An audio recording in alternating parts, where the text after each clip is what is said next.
نحمده ونصلي على رسوله الكريم أما بعد فأعوذ بالله من الشيطان الرجيم بسم الله الرحمن الرحيم.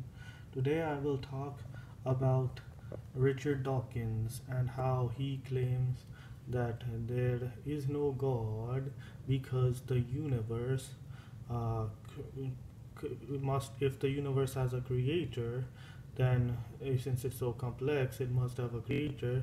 Then he argues that if the creator is so much bigger and more powerful than the universe and is all knowing and all seeing and has sentient intelligence and knows everything and can answer prayers and all these other things, then he must be much more complex than the universe, he argues.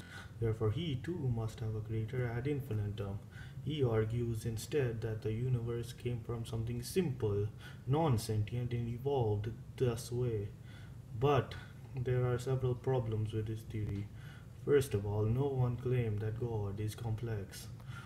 And this is a big straw man. This ultimate Boeing 747 argument of his is not a argument but a straw man, because all theologians and philosophers have claimed that God is simple, not complex.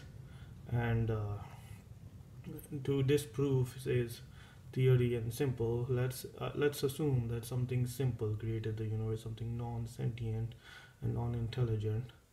Okay, did it have a choice to create the universe? If yes, then it must have a consciousness. If no, then it must have been pre-programmed to create the universe. If it was pre-programmed, then it too must have a creator and ad infinitum right there. Yeah, it just comes right back at it. And then just think about it. Can a dead rock create a universe? Of course not. And it just makes no sense, his theory. Whatever created the universe, this big, massive universe that is so mind boggling and full of mysteries and things we are learning, these black holes, these dark matters, these stars, these supernovas, these galaxies.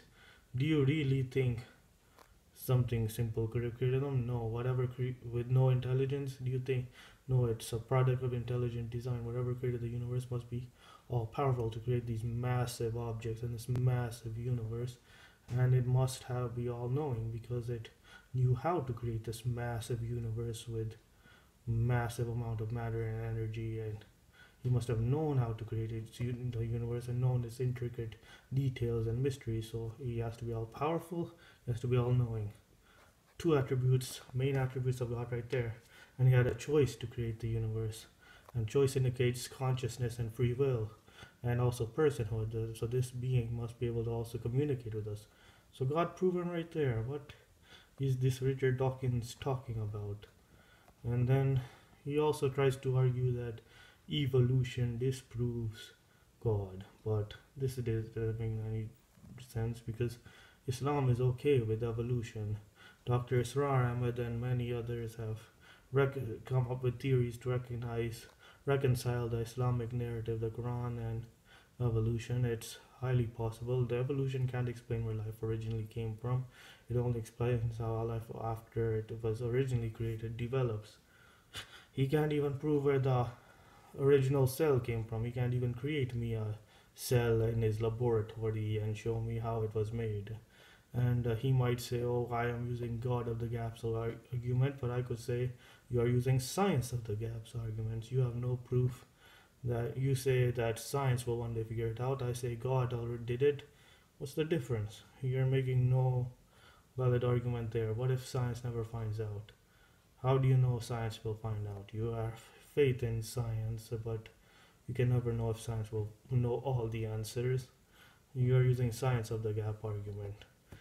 Our God of the gap argument is valid because there is still much gaps in our knowledge, and I don't think science will really fill them up.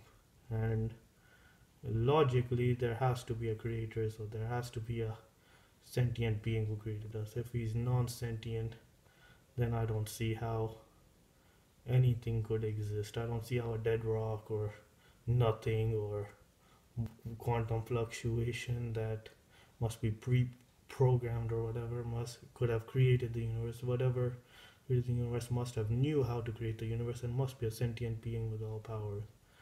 Jazakallah khair. Assalamu alaikum wa rahmatullahi wa barakatuh.